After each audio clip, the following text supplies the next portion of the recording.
Uma vida com propósito. Autoria Rick Warren. Narração Celso Malazzi. Dia 5. Enxergando a vida do ponto de vista de Deus. Que é a sua vida? Tiago 4, versículo 14b.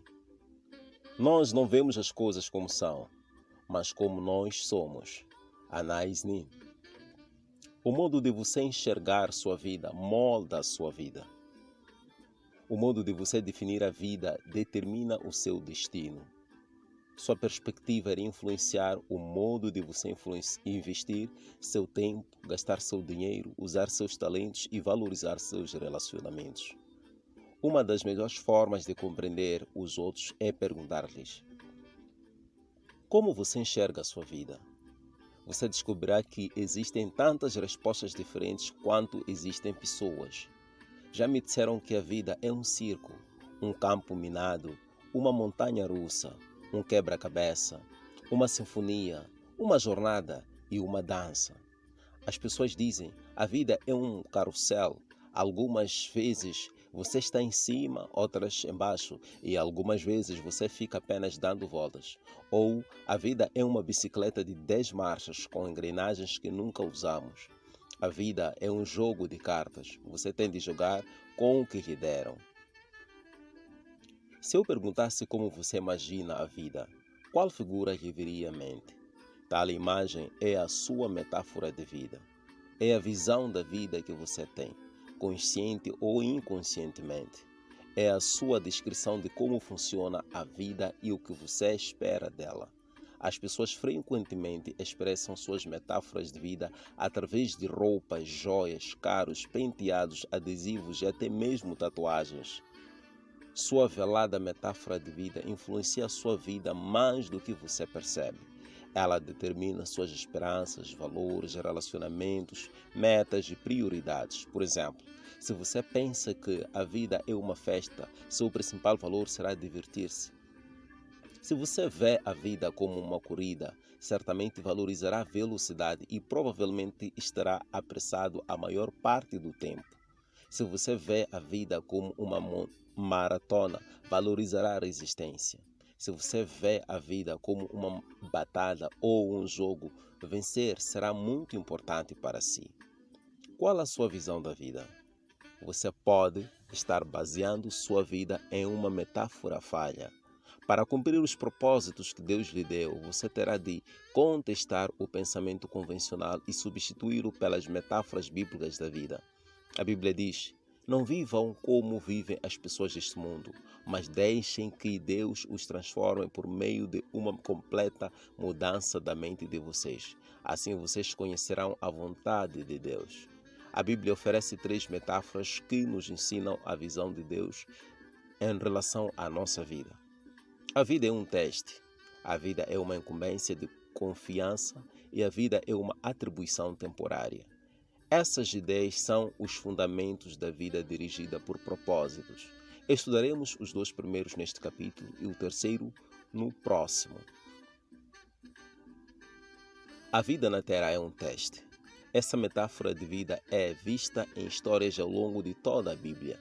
Deus continuamente testa as pessoas quanto ao caráter, fé, obediência, amor, honestidade e lealdade. Palavras como provações, tentações, refinar e testar ocorrem mais de 200 vezes na Bíblia. Deus provou Abraão ao pedir-lhe que oferecesse seu filho Isaac. Deus provou Jacó quando ele teve de trabalhar outros tantos anos para obter Raquel como esposa. Adão e Eva foram reprovados no teste do jardim do Éden e Davi o foi em testes dados por Deus em diversas ocasiões. Mas a Bíblia também nos dá muitos exemplos de pessoas que passaram em grandes testes, tais como José, Ruth, Esther e Daniel. Os testes tanto desenvolvem quanto manifestam o caráter de alguém. E toda a vida é um teste. Você está sempre sendo testado. Deus constantemente observa sua reação às pessoas, problemas, sucesso, conflitos, enfermidades, decepções e até mesmo em relação ao clima. Ele até observa a mais simples ação, como quando você abre uma porta para alguém, pega o lixo que foi largado no chão ou quando é educado com um balconista ou uma garçonete. Não conhecemos todos os testes que Deus vai aplicar, mas podemos prever alguns deles baseados na Bíblia. Você será testado por algumas grandes mudanças, promessas retardadas, problemas impossíveis, orações não respondidas, críticas imerecidas e até mesmo tragédias sem sentido. Em minha vida, percebo que Deus testa minha fé por meio de problemas, minha esperança, pelo modo como lido com minhas posses e meu amor, por meio das pessoas. Um teste muito importante é verificar qual a sua atitude quando você não consegue sentir a presença de Deus em sua vida. Às vezes, Deus se retira intencionalmente e não sentimos mais sua proximidade. Um rei chamado Ezequias experimentou esse teste. A Bíblia diz: Deus o deixou para prová-lo e para saber tudo o que havia em seu coração. Ezequias desfrutava da companhia íntima de Deus, mas em um momento crucial de sua vida, Deus o deixou só para testar o seu caráter, revelar uma fraqueza e prepará-lo para uma responsabilidade ainda maior. Uma vez que tenha compreendido que a vida é um teste, você percebe que nada é insignificante na vida. Mesmo o menor incidente é relevante para o desenvolvimento de seu caráter. Cada dia é importante e cada segundo é uma oportunidade de crescimento para aprofundar o caráter e demonstrar o amor ou dependência de Deus. Alguns testes parecem esmagadores, enquanto outros você nem percebe, mas todos têm implicações eternas. A boa notícia é que Deus quer que você passe nos testes da vida, então Ele jamais permitirá que você enfrente testes maiores que a graça que Ele lhe concede para lidar com eles. A Bíblia diz: mas Deus cumpre a sua promessa e não deixará que vocês sofram tentações que vocês não têm forças para suportar. Toda vez que você passa em um teste, Deus toma conhecimento e faz planos para recompensá-lo na eternidade. Tiago diz: felizes são aqueles que perseveram quando são testados. Depois de serem aprovados, eles receberão a coroa da vida que Deus prometeu aos que o amam. A vida na terra é uma incumbência de confiança. Essa é a segunda metáfora bíblica da vida. Nosso tempo sobre a terra, nossa energia, inteligência, oportunidades, relacionamento e recursos são dádivas que Deus nos confiou para cuidarmos e administrarmos. Somos mordomos de tudo quanto Deus nos dá. Esse conceito de mordomia começa com o reconhecimento que Deus é o dono de tudo e de todos na terra. A Bíblia diz: ao Senhor Deus pertence o mundo e tudo o que nele existe. A terra e todos os seres vivos que nela vivem são dele. Nós nunca realmente possuímos qualquer coisa durante nosso breve período na terra. Deus apenas nos empresta a terra enquanto estamos aqui. Ela já era propriedade de Deus antes que você chegasse, e Deus irá emprestá-la a outra pessoa depois que você morrer.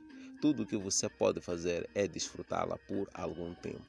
Quando Deus criou Adão e Eva, confiou a eles os cuidados da sua criação e os nomeou administradores de sua propriedade. A Bíblia diz: e os abençoou, dizendo: tenham muitos e muitos filhos, espalhem-se por toda a terra, a dominem, e tenham poder sobre os peixes do mar, sobre as aves que voam no ar e sobre os animais que se arrastam pelo chão. O primeiro serviço que Deus deu aos humanos foi administrar e cuidar das coisas dele sobre a terra. Dessa função, o homem jamais foi exonerado e é parte de nosso propósito atualmente. Tudo de que nós desfrutamos deve ser tratado como uma incumbência de confiança que Deus nos pôs nas mãos. A Bíblia diz: vocês têm alguma coisa que não tenha sido dada por Deus?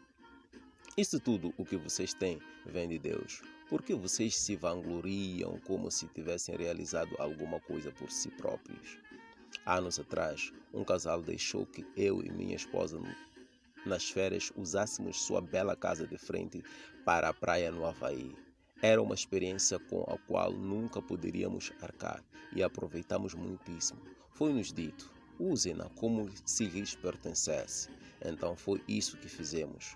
Nós usamos as toalhas de banho e os pratos e até nos divertimos pulando nas camas, mas sabíamos durante todo o tempo que a casa não era realmente nossa. Então tomamos um cuidado especial com tudo. Aproveitamos os benefícios de a utilizarmos sem sermos proprietários dela. Nossos valores culturais dizem: se você não é o dono, não terá cuidado. Mas os cristãos vivem por um padrão mais elevado. Visto que Deus é dono, devo cuidar da melhor forma possível. A Bíblia diz: os que recebem em confiança algo de valor devem demonstrar que são dignos de tal confiança. Jesus frequentemente se referia à vida como uma incumbência de confiança e contou muitas histórias para ilustrar essa responsabilidade perante Deus. Na parábola dos talentos, um homem de negócios confiou sua riqueza ao cuidado dos servos enquanto estava fora. Quando retornou, avaliou a responsabilidade de cada servo e recompensou a cada um conformemente. O dono diz: muito bem, servo bom e fiel. Você foi fiel no pouco, eu o porei sobre o muito. Venha, participe da alegria do seu Senhor. Ao final de sua vida sobre a terra, você será avaliado e recompensado conforme seu desempenho ao lidar com o que Deus lhe confiou. Isso significa que tudo o que você faz, mesmo uma simples tarefa diária, tem implicações eternas. Se você trata tudo como incumbência de confiança, Deus promete 3 recompensas na eternidade. Primeiro, você receberá o reconhecimento de Deus. Ele dirá: muito bem, bom trabalhador. Depois você receberá uma promoção e uma responsabilidade maior na eternidade. Eu o porei a cargo de muitas coisas. Então você será honrado em uma comemoração. Venha e participe da alegria de seu Senhor.